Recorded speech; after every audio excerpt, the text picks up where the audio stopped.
సమాధానకరంగా ఉండాలి. సాతాను వేసే ప్రతి రాళ్ల దెబ్బలు నుండి తప్పించుకోవాలి అని ఎంతమందికి లేదు? ఉందా లేదా? సాతానుగాడు వేసే ప్రతి రాళ్ల దెబ్బల నుండి, ప్రతి శ్రమల నుండి, ప్రతి నిందల నుండి, ప్రతి అవమానం నుండి మనం తప్పించబడాలి అంటే మనం దేవుని చాటుకు రావాలి.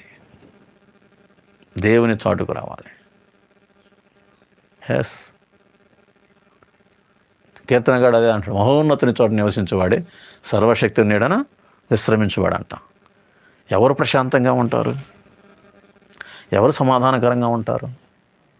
అంటే మహోన్నతుని చాటున నివసించువారు, దేవుని చాటున నివసించువారు. ఎస్, దేవుని చాటున ఎవరైతే నివసిస్తారో, దేవుని చాటున ఎవరైతే కనిపెట్టుకుని ఉంటారో, దైవ సన్నిధిలో ఎవరైతే కనిపెట్టుకుని ఉంటారో వారు వారు వారు ప్రియదని బిళ్ళరా గెలుస్తారంతే, గొప్ప విజయాన్ని పొందుకుంటారు జీవితంలో.